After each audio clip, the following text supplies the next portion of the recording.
No, es que no quería dejar de pasar la oportunidad para pedirte una reacción, ¿no?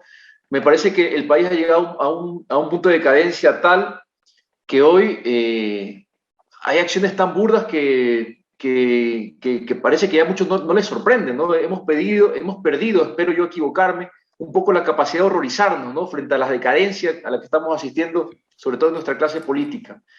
Hemos presenciado el día viernes que Fernando Villavicencio anuncia a través de su cuenta de Twitter que la Fiscalía ha abierto una indagación previa supuestamente por un falso crowdfunding de Andrés Arauz y que se investiga un presunto delito de lavado en la reciente campaña presidencial, ¿no? Esto lo menciona Fernando Villavicencio, ¿no? La panacea del periodismo de investigación, de la prensa libre independiente, in-de-pendiente, ¿no? Y esto coincide justamente cuando Andrés Arauz está haciendo un activismo muy fuerte, muy argumentado además, sobre lo que está pasando con el escándalo de los Pandora Papers. ¿A qué nivel de decadencia hemos llegado, Andrés? ¿Cómo tomas esta denuncia que está haciendo la Fiscalía, esta investigación penal?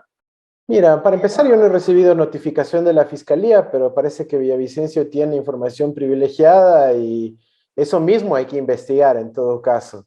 Pero si quieren investigar, que investiguen lo que sea, mano. Si la información de las finanzas de la campaña son públicas, nosotros publicamos toda la información en nuestra página y además está publicada la de todas las candidaturas en la página web del CNE. Así que investigue la Asamblea, que investigue la Fiscalía, que investigue todo el mundo, que investigue cada ciudadano ecuatoriano y busquen las inconsistencias. Y ahí van a encontrar más bien las inconsistencias de este ciudadano que ahorita ejerce como presidente de la Comisión de Fiscalización. ¿Cómo financió él su campaña? Pues entremos a ver todos los ecuatorianos para ver que es un asambleísta de Aluca.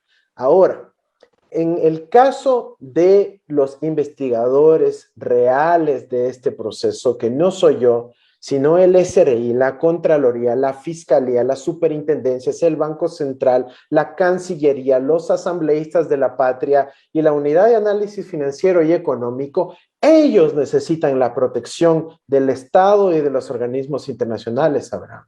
Mira, porque yo estoy planteando pautas, yo estoy mostrando documentos, yo estoy mostrando evidencia, yo estoy mostrando guías de por dónde está el abuso que ha existido en contra de nuestro país por parte de un millonario como Guillermo Lazo, ¿ya? Pero quienes van a tener que realmente poner su firma sobre todas estas investigaciones son las autoridades del SRI, de la UAF, del Banco Central, de la Contraloría. A ellos tienen que proteger las Naciones Unidas. Porque imagínate, se trata de una investigación de alto calibre, en donde por lo menos en la mitad de ellos, su jefe es directamente el presidente de la República. Él los nombró por decreto. Entonces, ¿cómo van a poder realmente investigar de forma independiente y autónoma? Aquí tiene que haber una declaratoria de la Asamblea, de las Cortes, de las Naciones Unidas, para que se garantice por lo menos la estabilidad y además la imparcialidad y la autonomía de los agentes investigadores. Y es tan fácil, Abraham, de hacerse loco, porque el SRI, ante los pedidos de información de la Asamblea, puede recibir una disposición de decir, ¿sabes qué? Demórate en responder. Solo eso ya puede marcar la diferencia en una investigación. O puede decir, responde que les faltó una coma en el pedido. O puede mandar la información incompleta. O puede mandar, qué sé yo, un Excel que no se abre. O puede mandar en floppy disk cuando ya todo el mundo tiene flash USB, ¿no es cierto? Entonces, la forma de manipular un proceso de investigación por parte de entes subordinados al presidente de la República es grande. Por eso la protección tiene que haber para ellos quienes realmente van a tener que formular y presentar toda la documentación del caso. Y respecto a mí, que investiguen lo que quieran, que investiguen todo, que investiguen, pero esa no es la noticia ahora. La noticia mundial son los Pandora Papers, es el presidente Guillermo Lazo, y él es el que está poniendo al Ecuador en la vergüenza del mundo. Inevitablemente uno piensa, Andrés, en nuestros hermanos migrantes, ¿no? Los emigrados, como me gusta llamarlos, porque creo que es una forma más precisa, ¿no? de retratar el drama de la migración. Los emigrados, qué contraste, ¿no? Esos compatriotas vomitados de su patria, en tiempos donde gobernaba una casta bastante parecida a la que hoy gobierna, ¿no? Esos ecuatorianos que sostuvieron el país con sus remesas, haciendo todo tipo de esfuerzos, sacrificios inimaginables, muchas veces soportando vejaciones, padeciendo racismo, xenofobia, precarización laboral, todo para mandar su dinero a la patria, ¿no? Hacer patria desde afuera.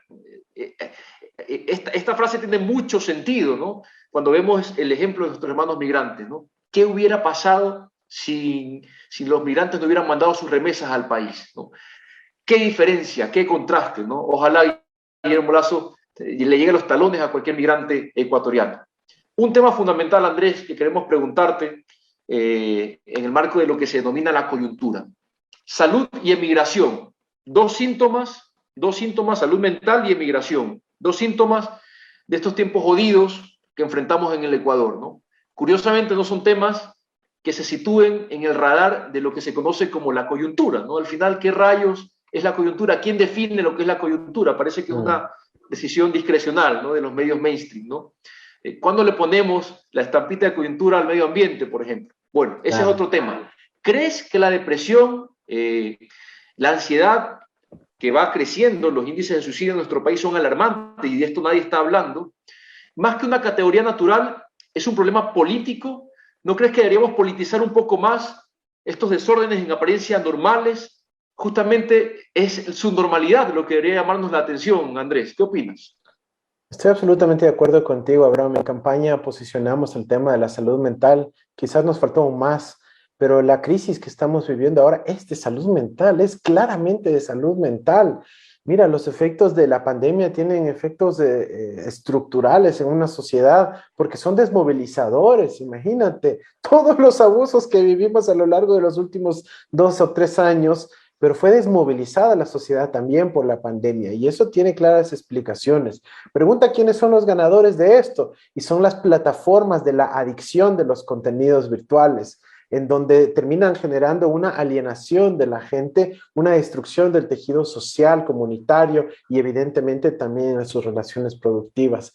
Tenemos un problema de sindemia en donde ya la pandemia biológica, la del virus, se va disminuyendo, pero la mental sigue en aumento. Necesitábamos recuperar la escolaridad, la presencia física en las escuelas lo más pronto posible y necesitamos hacer lo mismo en todos los espacios que permitan la acción comunitaria, la participación ciudadana. Pero además de eso, necesitamos actuar contundentemente en materia de prevención en el uso de estupefacientes, por ejemplo, pero mediante actividades sociales, no individuales, sociales, colectivas, el deporte, el arte, la música, la creatividad, la cultura, el volver a recuperar el espacio público, porque esos no son los debates importantes de la sociedad, porque como bien dices, Abraham, la coyuntura se define políticamente y se define desde arriba, desde la casta, desde las prioridades del capital.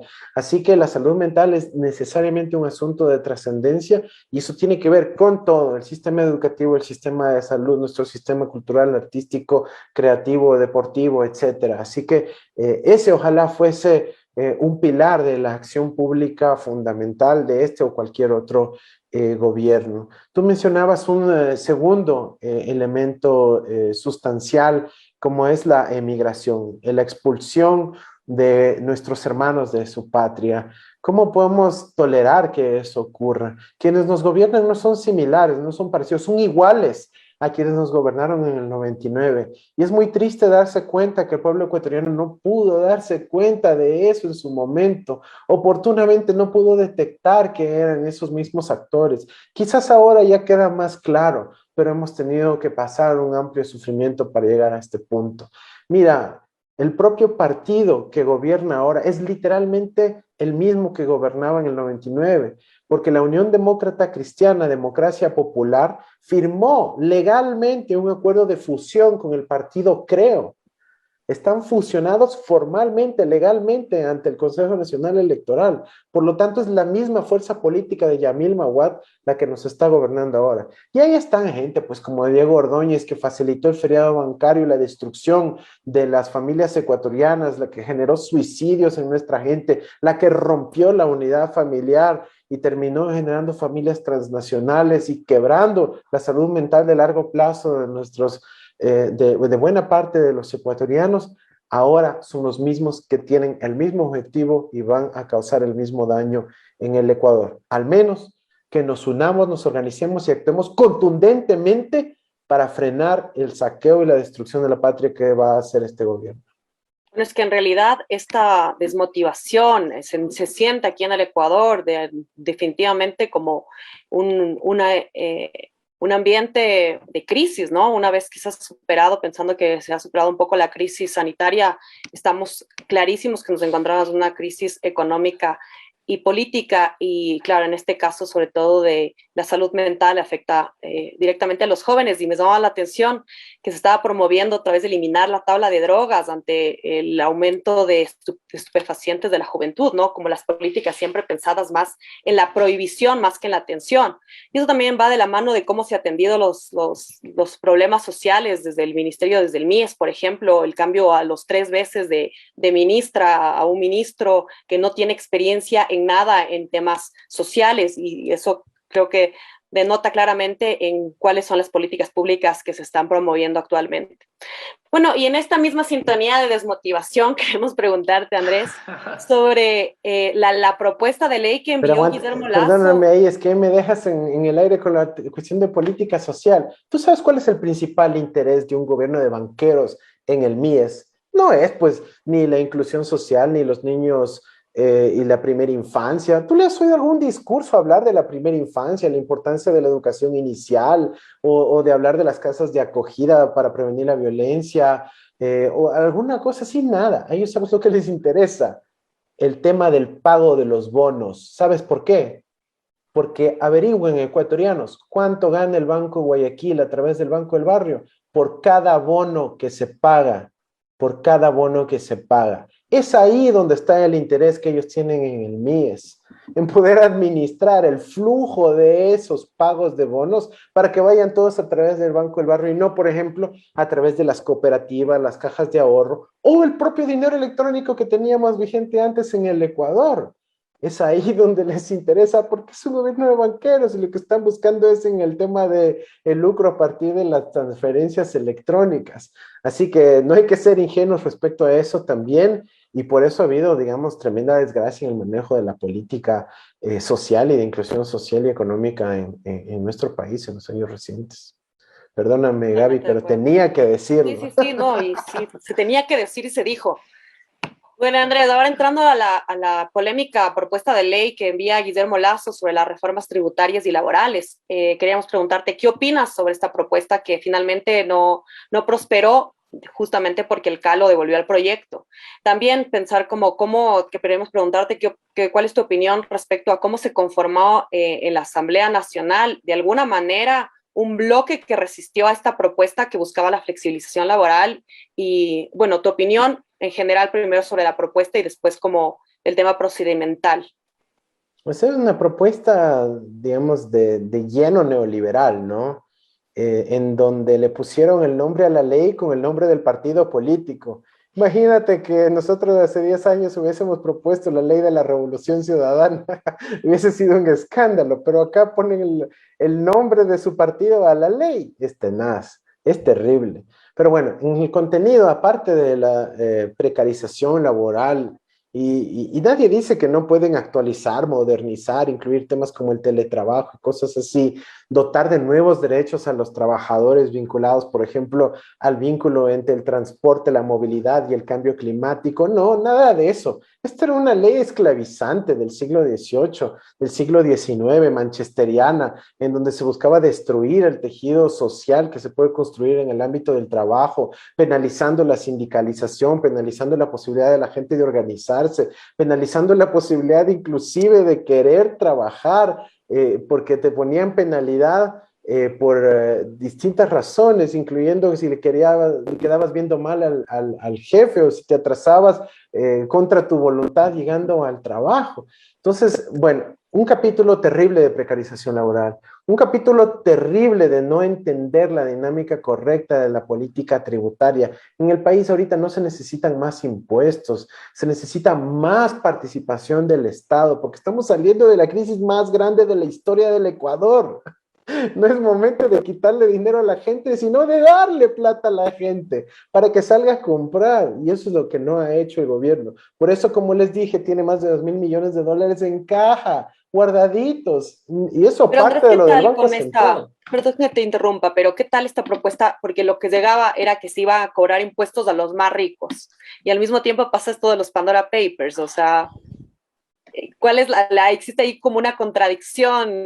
hay una contradicción, pero estaba mal planteada la norma porque afectaba primero a la clase media, luego marginalmente a los más ricos y la contribución patrimonial no distinguía por actividades que se habían recuperado de las que no. Entonces sabía cómo mejorar técnicamente, pero digamos que contenía ese elemento supuestamente positivo. Yo hubiera hecho algo totalmente distinto. Yo hubiera, por ejemplo, cobrado una contribución especial del 25% a todo ese dinero que se perdonó con la ley de fomento productivo Trole 3 en el año 2018 en adelante. ¿Sí se acuerdan que perdonaron 4.500 millones de dólares en impuestos? Claro, y Bueno, con el por lo apoyo del menos el bloque de 25, Kiev. ya, por lo menos el 25% de eso les hubiera cobrado de vuelta por el manejo poco ético alrededor de eso. El perdón de las multas que hubo a la transnacional de la telefonía móvil, una contribución especial a quienes nos debitaron dinero sin autorización de las cuentas de ahorros y las cuentas corrientes, una reestructuración de crédito para la gente, pequeña, mediana y gran empresa, para que puedan sus negocios nuevamente prosperar, una posibilidad de dedicar fondos específicos, por ejemplo, los de aumento de los precios de los combustibles, para construir grandes proyectos de infraestructura, incluyendo la petroquímica, y de esa manera generar harto trabajo en el país, reducir la salida de divisas y tener soberanía energética. En fin, se podía dar otra perspectiva a una política realmente de creación de oportunidades de trabajo, de generación de empleo en el Ecuador. Pero lo más asqueroso de todo, Gaby, en el contexto de las Pandora Papers, y lo digo así con esa palabra, es que en el artículo 91 de la ley de Lazo hasta el artículo 105 se plantea la creación del impuesto para la regularización de los dineros que evadieron impuestos en el pasado, pues. El impuesto para regular los dineros escondidos. Y la ley dice directamente, se le podrá cobrar este impuesto especial del 5% a quienes no han declarado sus tributos al SRI y los tienen guardados en guaridas fiscales en el exterior. Con la promesa de que SRI no le ponga multas, no le inicie investigaciones, no le sancione y que la fiscalía no puede investigar si se cometieron delitos producto de esos fondos. Imagínate eso. Increíble. El señor Lazo iba a beneficiarse directamente como evasor que es de esos artículos de la ley de creación de oportunidades. Gracias a Dios y a la buena voluntad de ese cuerpo colegiado del Consejo de Administración Legislativa, que se solicitó al gobierno que mejore la redacción de su ley, que mande separadito, porque no cumplía los requisitos constitucionales. No, es de locos, es que es realmente increíble, insisto, no podemos perder la capacidad de horrorizarnos, ¿no? Frente a estos mensajes tan decadentes, ¿no? ¿Sabes Y qué otro más mensaje